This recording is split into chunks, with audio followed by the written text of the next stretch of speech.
Sometimes life clothes us with darkness. Sometimes all we can do is rest, to breathe, to wait, to let the weight pass. I embrace the darkness. I see it. I release it. The books, they linger in my mind. Words of hunger, rot, sickness, silence. They cling like cobwebs. That nightmare, a storm of time itself. My chest aches. My throat is rough. Even my face, tight, changed. The day calls me with so much to do. In this world, every minute matters. But today, my body, my mind, my soul, all cry out for one thing: rest. At dawn, I rummage through a reed chest in my room to pull out the tattered linen tunics I'd found while mining. Looking at them, I feel the fear rise again, the not knowing, the what, the why. With my knife, I transform them, bandages now, a small mending for body, a small mending for the spirit. Today, I slow down. Release comes like the loosening of a knot. I gather horsetail and reeds, crush sulfur, stitch linen, dip a bowl into honey. A few healing poultices, each with their own strength, and a sweet cup. In the stitching of the linen, I find calm.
Later, I went for a walk, and I found myself walking towards company.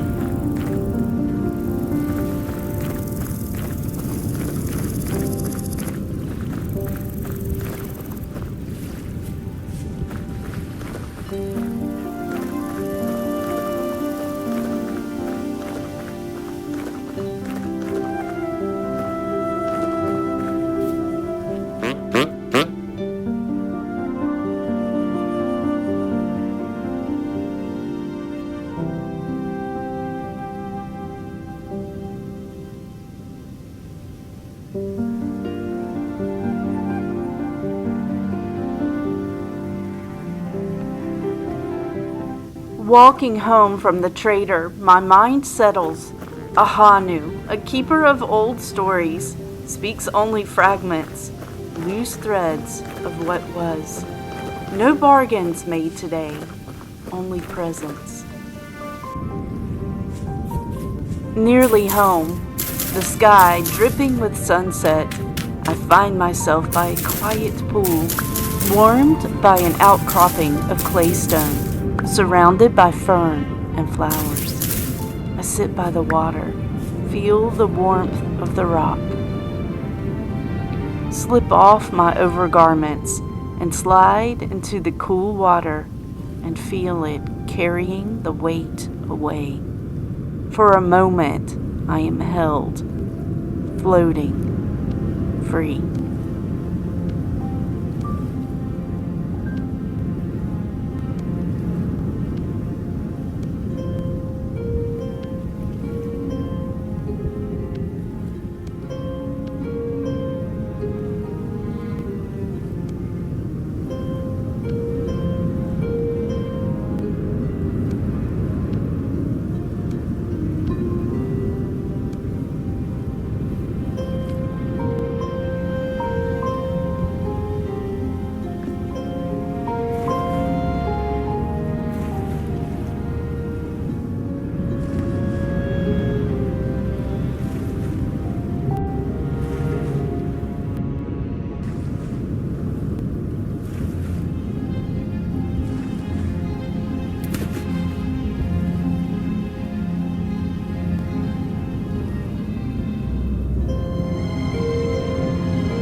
At home, night settles, and I feel its chill.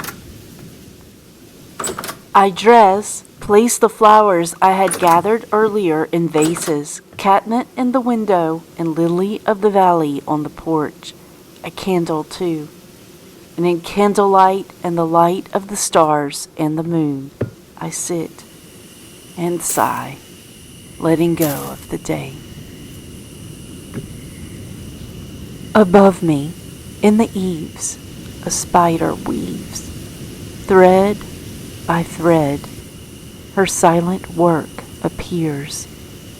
I watch in stillness, time itself slowing to her threads and my breath.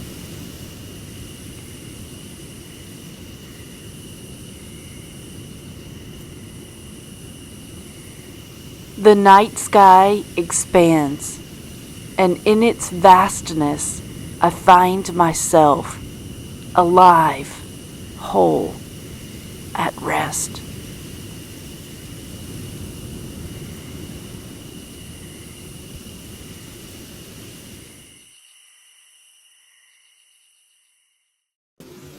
That night, I dreamed again. Someone with death in his name reminded me how to make fat. Stone over rock, seeds of the sun crushed, a cake of fat, a bowl filled with light. It glowed eternal. I woke with a calling. At dawn, I shaped new pots and bowls and fired them in the kilns. I harvested my sunflowers and crafted the fat, and when the bowls were ready, then the beautiful lamps.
I gathered the pot, still warm, a few flowers, and my shovel, and I walked to the ruins near my home, where I had found the bones of the dead. There I dug 3 graves. I lifted each bone with care and laid them gently to rest. And around them I placed potted flowers and the lamps, their light enduring in the dark. Not knowing their names, I carved new words upon the stones. Joy, hope, love. And as the sun slipped away by the faint light of the oil lamps and my copper lantern, I carved one final word upon a pillar of the ruins. Peace.